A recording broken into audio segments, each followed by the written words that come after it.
Hello friends, digital शिक्षा के online class में मैं रवाना आप सभी का स्वागत करता हूँ।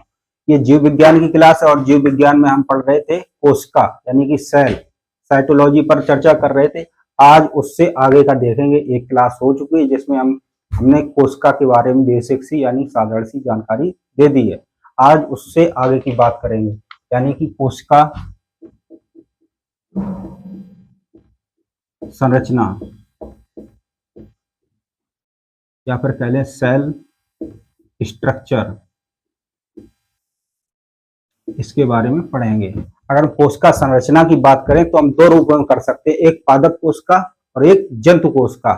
इन दोनों में अंतर होता है, इनके क्या क्या कोशिकांग होते हैं, उनके क्या क्या कार्य होते हैं, उनसे कैसे प्रश्न बनते हैं, इसकी सबकी चर्चा हम आज करेंगे। अगर हम इसे देखना चाहें तो इसे दो रूपों में देख सकते हैं।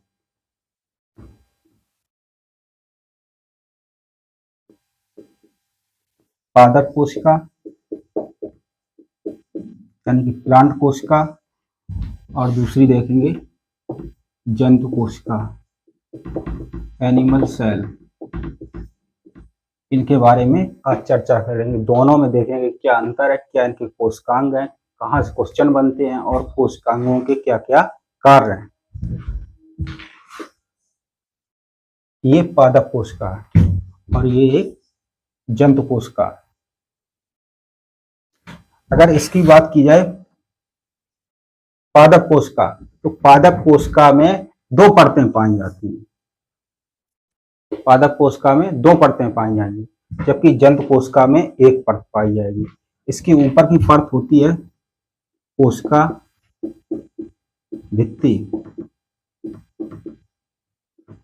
या फिर कह लें सेल वॉल,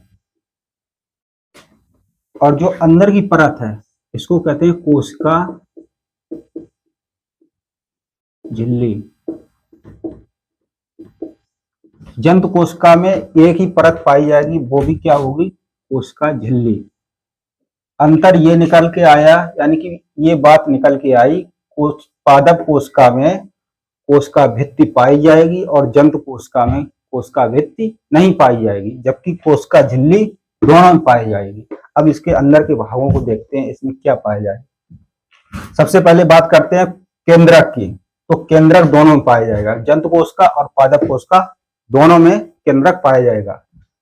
जंतु कोशिका में केंद्रक बीचों बीच पाया जाता है, कोशिका के बीचों बीच केंद्रक पाया जाएगा जंतु कोशिका में, जबकि पादप कोशिका में केंद्रक बीचों बीच नहीं पाया जाता। इतनी बात आपको समझ में आई, कोई डाउट तो नहीं है। इसके बाद बात करते हैं बहुत महत्वपूर्ण भाग, माइटोकॉन्ड्रिया। माइटोकॉन्ड्रिया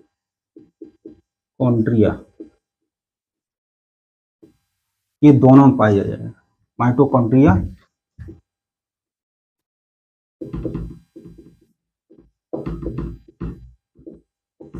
दोनों में पाई जाएगी, जंतु कोशिका और पादप कोशिका दोनों में। इसके बाद बात करते हैं लाइसोसोम। लाइसोसोम यहां पाया जाएगा जंतु कोशिका में,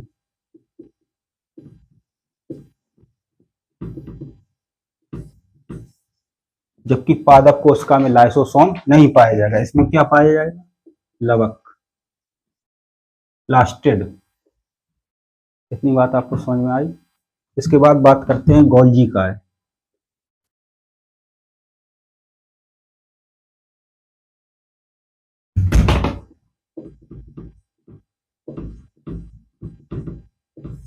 गोल्जी काय पादप कोशिका और जंतु कोशिका दोनों में पाया जाएगा।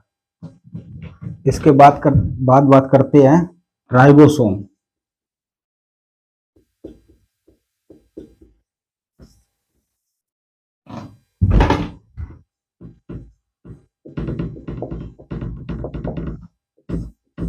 राइबोसोम जंतु कोशिका और पादप कोशिका दोनों में पाया जाएगा। इसके बाद बात करते हैं तारक काय।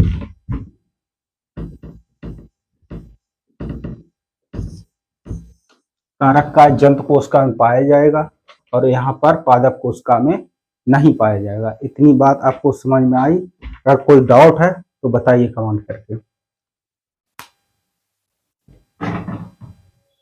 आप स्क्रीनशॉट भी ले सकते हैं।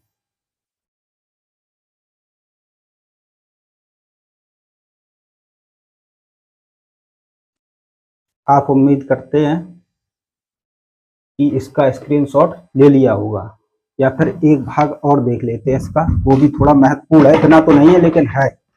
एक है अंतः प्रदब्ध जालिका, दोनों पाई जाएगी। अंतः प्रदब्ध जालिका, इतना आपको समझ में आया। पादप कोशिका और जंतु कोशिका में अंतर समझ में आया। सबसे पहले अंतर तो ये है कि पादप कोशिका में कोशिका भित्ति होती है, जबकि जंतु कोशिका में नहीं होती। अब इनके जो आंतरिक अंग हैं यानी कोशिकांग हैं, इनके बारे में चर्चा करते हैं।